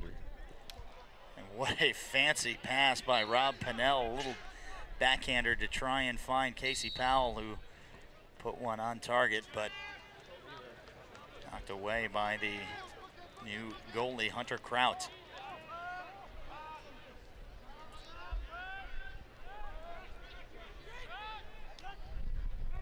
Nice pass and good turnover by Denver. Going to look to get a quick goal in transition, and that's going to be a foul against Holman for sure. Yeah, and some good speed there by Pruitt, getting out and bringing it in, and Denver settled down for some even strength offense.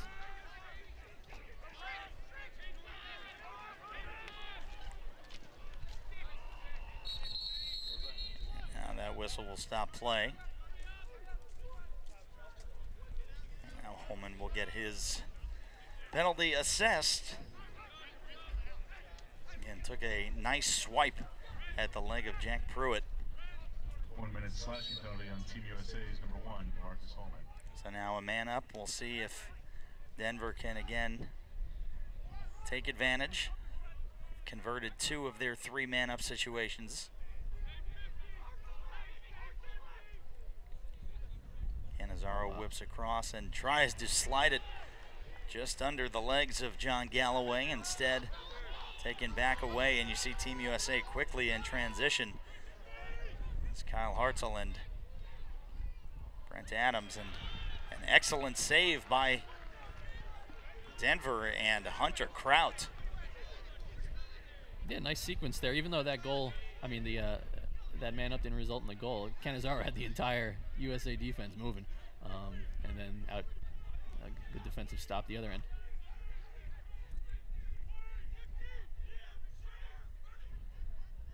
Cannizzaro again winding up like he wanted a shot, got a nice high pass up and found the stick of Brendan Bomberry, but just unable to convert.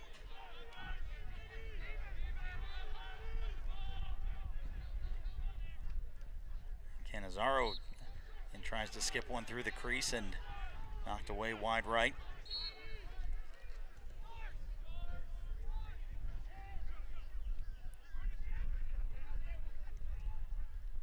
And a beautiful goal by number 23, Nate Morano.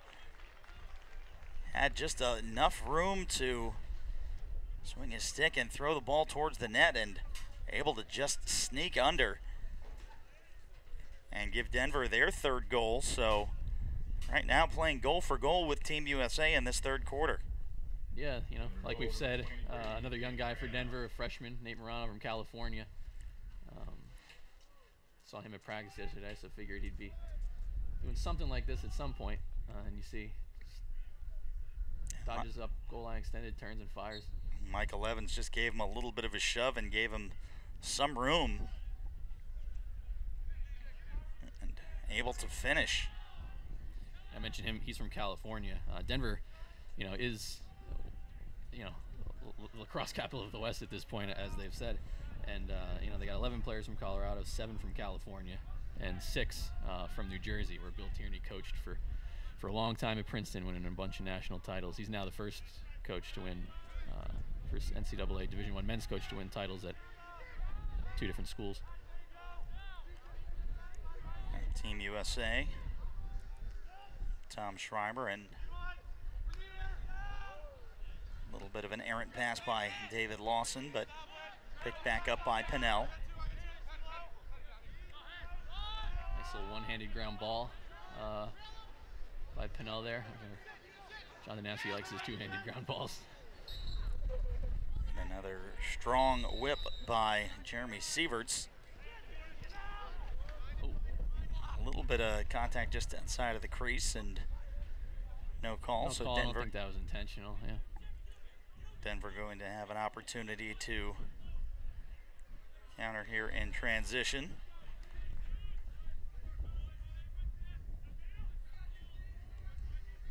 Galloway, see him wearing those sweatpants in goal. He'll never go a game without wearing the sweatpants, Florida or not. You know, being from upstate New York will do that to you.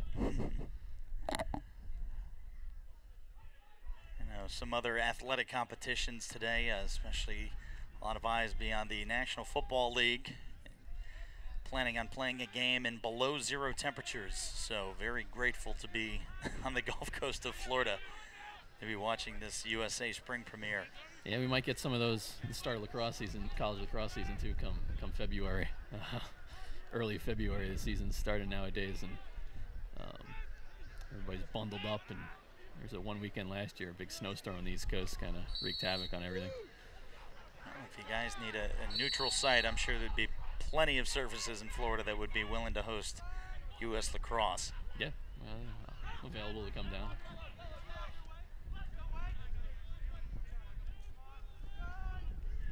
Team USA again haven't scored in almost 8 minutes. Interesting, you got Pinnell and Wolf here on the field at the same time.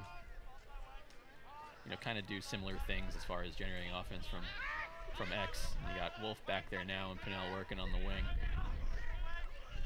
Which, if that is able to work, is kind of a double point threat you can't really prepare for. Now cycling toward the net, and that one just goes in behind the net. Nice shot by Crotty, but doesn't find the back of it, and now again cycling back out up top.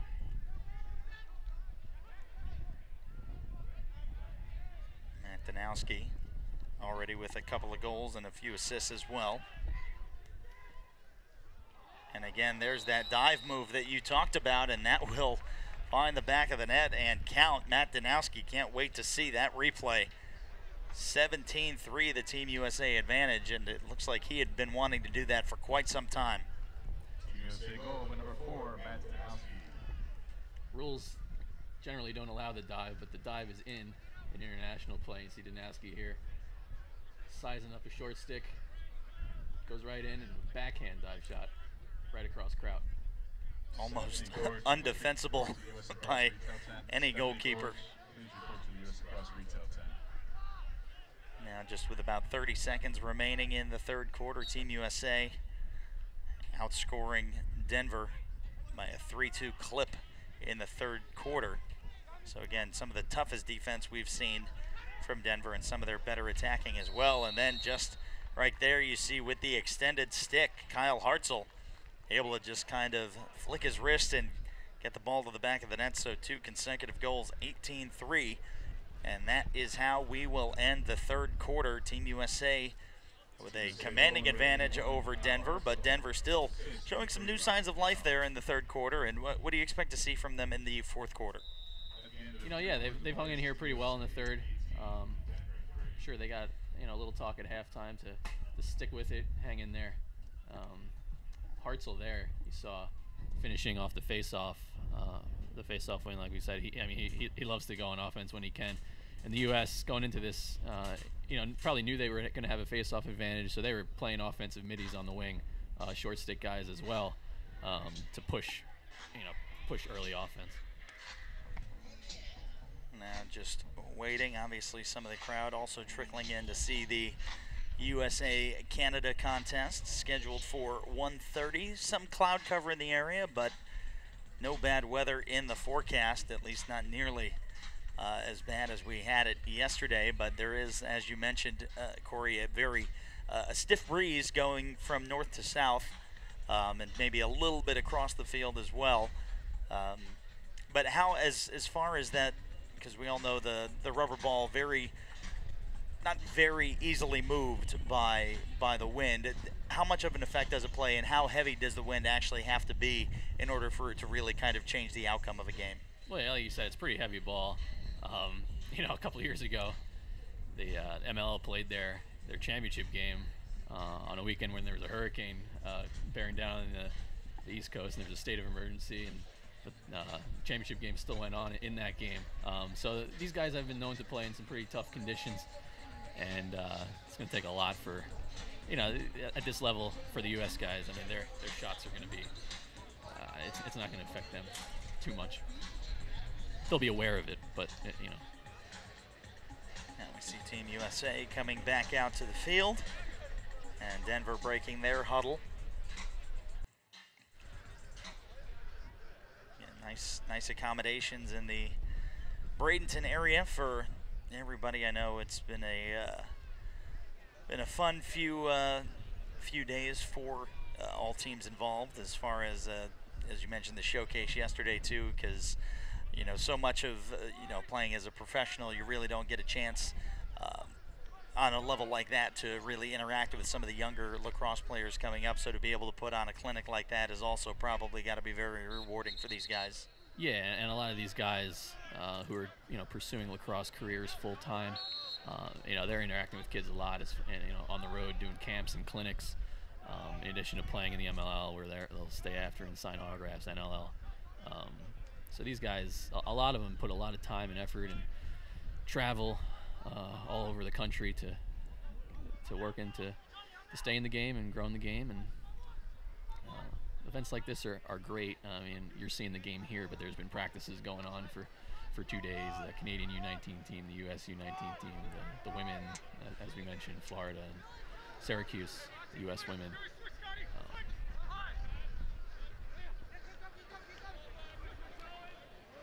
Denver again trying to force their way towards the crease and get a shot on target, and that one Nate Morano sends wide.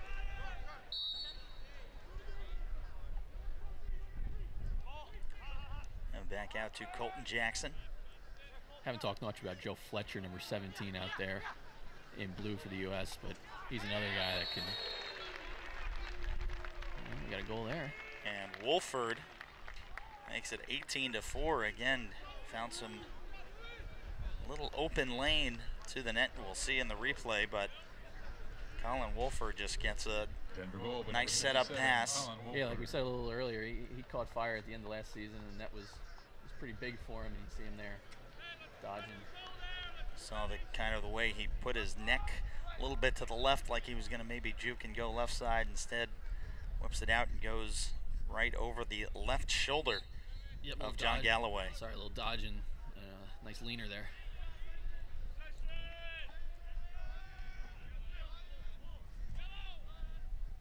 Team USA now going left to right on your screen. Again, wearing the blue with their red numerals and white trim.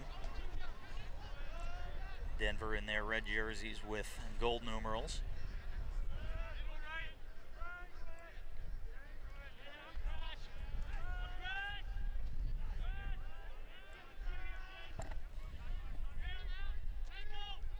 You mentioned some of the other events going on. Obviously, we have the Canada US U19 game coming up later.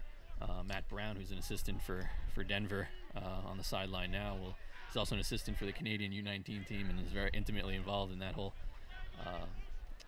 process as well. So he's been busy this weekend as well.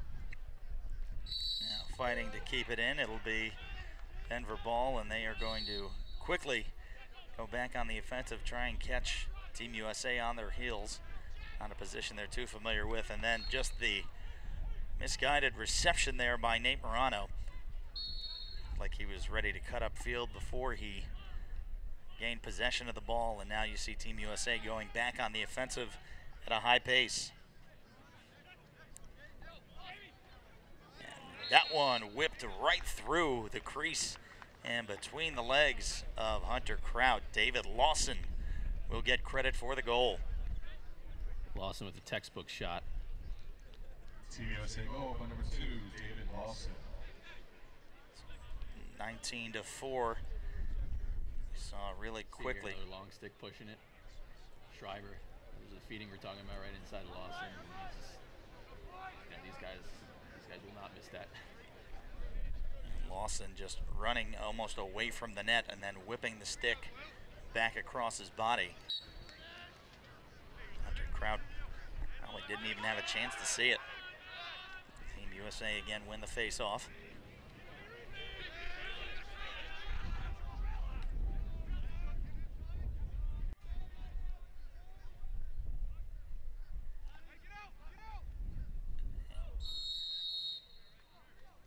And another goal for Team USA. It looked like a couple of the players just stopped. Wasn't sure if it went in or not, but Rob Pinnell,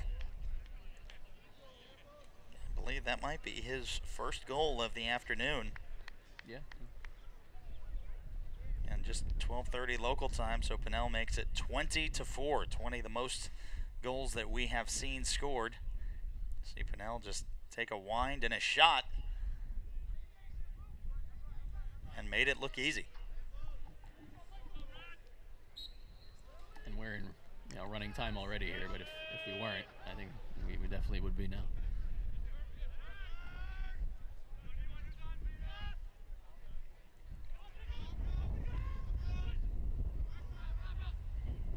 Pinnell again, a high pass, but to be settled down and kept down by Danowski. Wolf and Pinnell connecting on that play that we were talking about a little bit earlier, and that can be a really, really dangerous combination.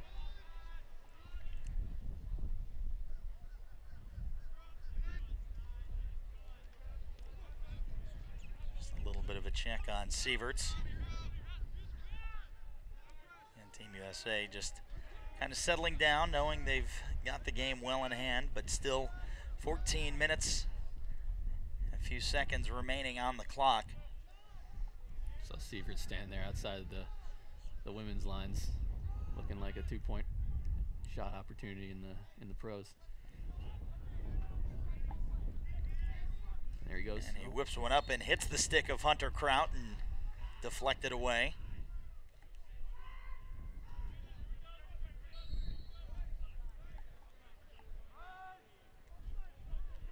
Hunter Kraut probably giving the Denver coaches something to think about with his play here in the second half. Like we said, Denver has had goaltending consistency for a while with Jamie Faust, Ryan LaPlante in past years. They were a goalie tandem for a little bit, and then single goalie last year, and now it's kind of open season to see who's going to be their goalie. Well, Bill Tierney right now has a good problem to have. No one's ever going to complain about having too many good goalies on the roster.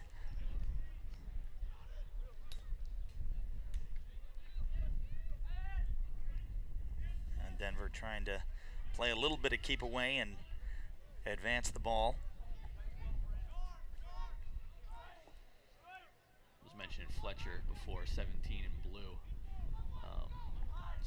ML Defensive Player of the Year in only his second season with the New York Lizards. And, he was in the running for Team USA, and in 2014 was the only collegian on the 30-man roster. Playing up top, it looks like, right now. And it looks like we're going to have another goalie switch. And another goal scored by Denver as they were making the goalie switch. And it is, in fact, number 18, Connor Flynn. So 20-5, Denver showing some new life in the second half. Denver goal by number 18, Connor Flynn.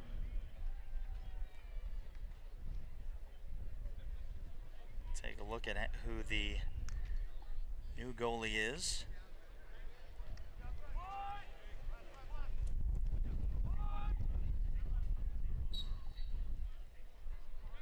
Looks like it might be number 53, Joey Gigantello, senior from New Jersey.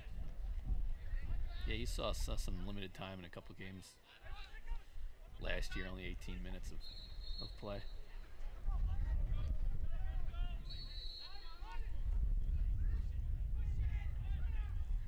So again, the scoreboard says 20-5, but a very impressive second half for Denver, 6-4. So keeping up as well as they can with the U.S. men. John Danowski, I just saw him over there coaching. I couldn't see the number. Coaching somebody up on defensively. It looked like about some foot positioning.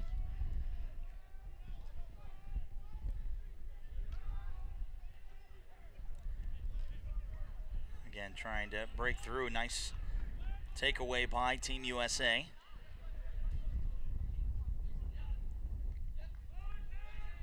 And Brent Adams bringing it up. Brent Adams is a Fairfield product. Really broke. Had a big game in the All-Star ML All-Star game last year, where he did an air. We were talking about the dive. He did an air gate goal from behind the crease. Had a 2-point goal, another goal. So he's a guy to watch with the Boston Cannons this season.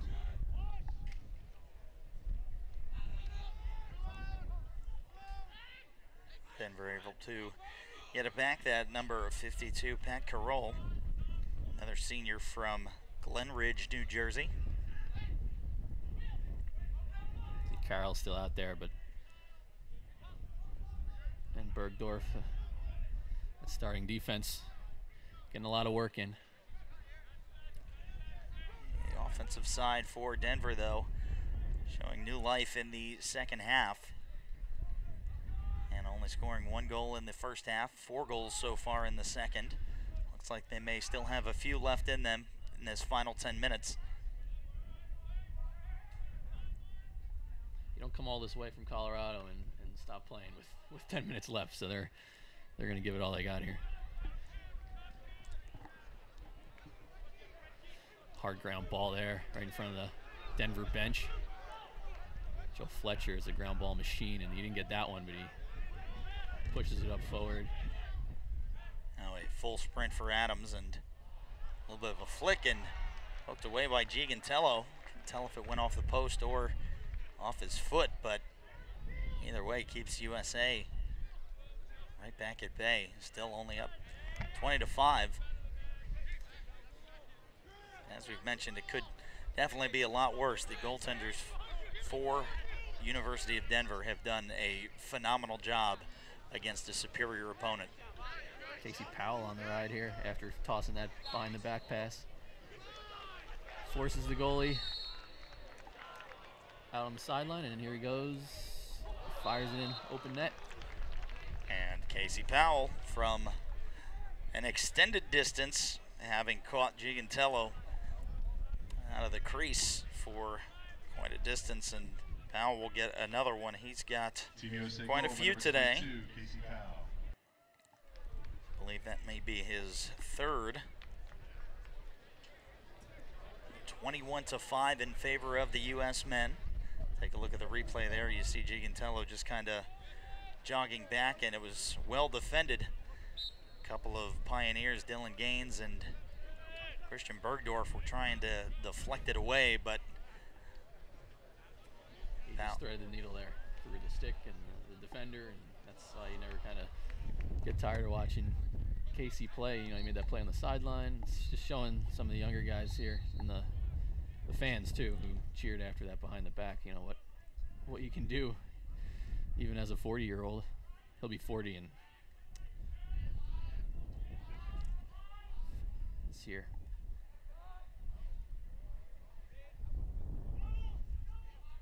Back up top for Team USA, and a nice whip, and that one going wide and into the wrong net, going to the soccer netting just inside the track and field track. Sent back behind the net.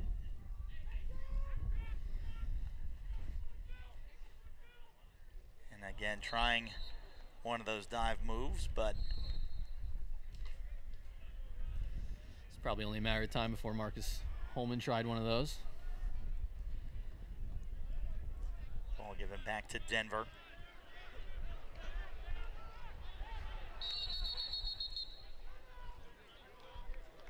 And a whistle stops play, and timeout. Looks like we will have another timeout. Take this time again to thank the sponsors. U.S. Lacrosse would like to thank them for their sponsorship of the national team program.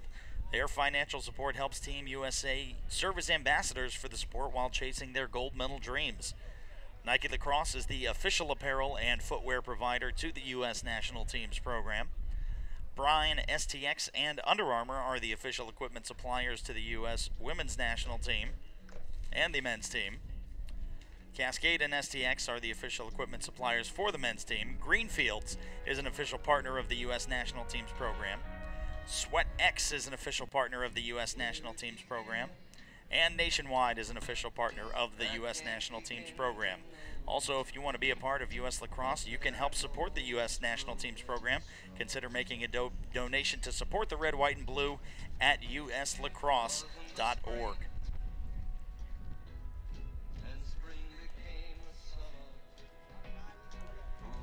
There you see U.S. coach just having a little bit of a conference with his team. Again, a much different story in the second half than we saw in the first at 21-5. There's really not a whole lot you can tell either team as far as what they're doing, but obviously Denver getting a little bit of momentum, having scored a few more goals in the second half than they did in the first. Yeah, you saw Coach Janaski in there smiling, not saying much. There's not a lot to say at this point. I would bet money on some jokes being, knowing Janaski's personality, some lightheartedness as it's been most of this weekend. During the clinic, he was hopping in pictures with young kids and yelling about America and things of that nature. So good times. Denver comes out of the timeout with possession. It's Bryce Peretti, number 5, trying to create a little space, a little smaller than most of the other guys on the field, but definitely with some speed. And for the U.S., this is the first time, these pro guys have gotten together with this coaching staff, getting their feet wet with each other, getting to know each other. A lot of these guys have played together before and know each other already, but, just get a feel for what the process will be like going into, from now until 2018, when they'll look to take the title back from Canada, rival Canada, over in England. It's a long way from now, but a lot of these guys will be on that team in some form. Now we take a look at Quinn McCone. Back up to Peretti.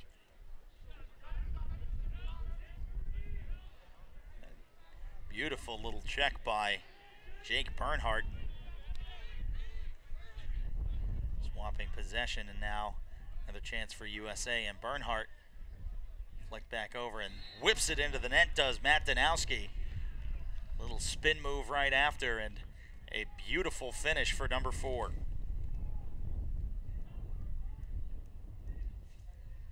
Goal with number 4, Matt Danowski. With the assist, number 30, Jake Bernhardt. Bernhardt set that whole play up. Again, started with the check back in Denver's attacking zone and ran the ball downfield, and take a look at the replay. You see there just the quick flick and nice little angle, and target practice there for Matt Danowski. And after the face-off, they will give it back to Denver. And just under 5 minutes remaining, about 4.5 for Denver to try and get as many goals as they can. Now French looking to get his second.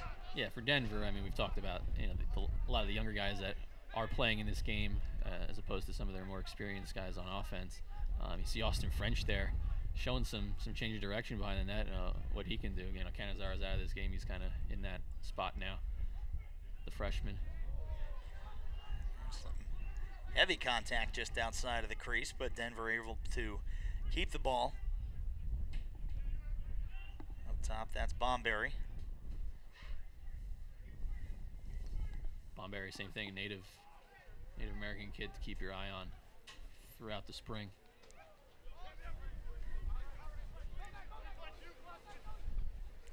Now we see Wolford trying to break in towards the crease and loses the ball. Team USA now with 3 minutes and 30 seconds.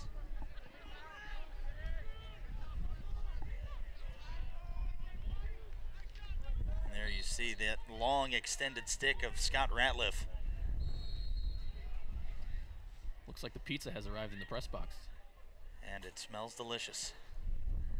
And now another look at target practice. Matt Danowski making an almost identical shot instead of going between the keeper's leg. That one goes wide right. Team USA will keep it. Yeah, they got to get out on him there before he scores. Seeing a little bit of some of the flashy moves, some of the no-look backhanded passes that often happen when you get to this point in the game, especially in the exhibitions. Yeah, we saw some of it in the second half, but not much really in the first. It was kind of the traditional bing bang boom plays, the quick movement. Schreiber involved early, feeding as well as finishing. He's living out in California now, doing lacrosse and camps and clinics, and keeping his toe in some financial job prospects as well, he said the other day. And that's Jake Woodring for Denver sending it out of bounds.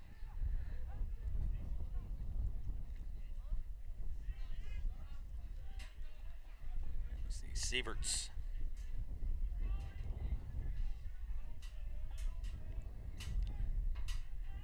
USA maybe looking at one or two more chances at goal before trying to maybe wind this clock down, but Denver's got other plans. As Chris Hampton gets hacked trying to advance the ball. I see Jack Pruitt.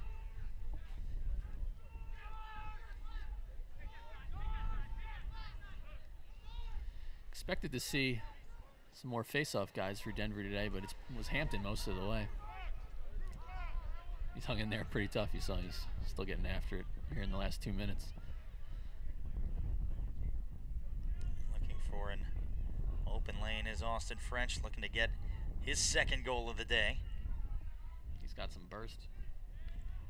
Winds up a shot, deflected away, and picked back up, and now the flag flies.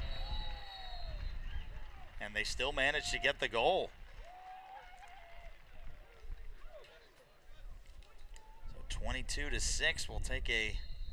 Nate Morano there, second. And with 1:10, we will get another timeout.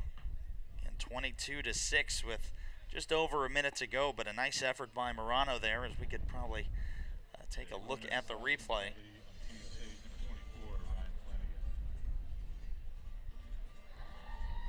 And you saw the flag fly.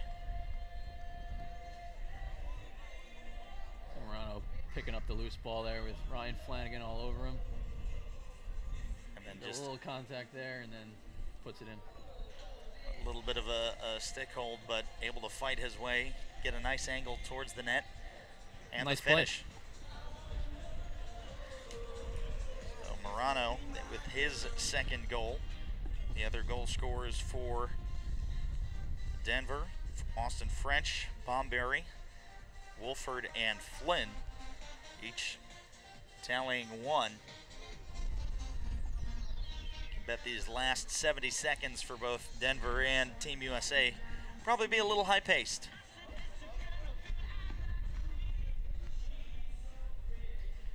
Yeah, you get at the end of a game here, early in the season, they might work on some end-of-game situation, time and situation. Saw Matt Brown, the Denver assistant over there, patting Austin French on the head. I think he's liked what he's seen there in the last 2 possessions from him, 2 or 3 possessions. And after a 14-1 first half, Denver would probably rather not remember playing Team USA to an 8-5 clip in the second half is definitely something to get on the plane back to Denver and feel very good about yourselves for. As now we see Gorenlian back in for the face-off. Saw Ryan Harnish for Denver, and now with exactly 60 seconds to go, one more chance probably for either team. Schreiber goes deep for Matt Danowski.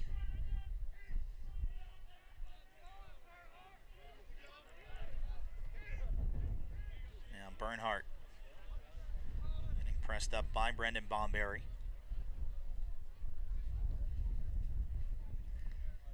Got Wolf behind right now. Matt Danowski. Schreiber has played well today. Again, just passing around for these final 20 seconds. See if they try to get one more attempt on net.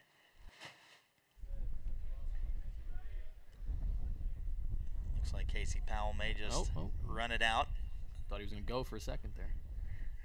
And with 5 seconds to go, looking for the little back flick, and that is how the game is going to end. So after 80 minutes of play, Team USA 22, University of Denver and the Pioneers 6, but much more competitive second half than we saw in the first half. But for both of these teams, if you're Denver, what do you pull away from this? And also if you're Team USA, as far as getting your seasons, getting ready with just an exhibition, if I'm the Denver coach, I'm thrilled with what I saw from my team, especially in the second half. Yeah, in the second half, no give up in them. They'll have some good film to show these guys.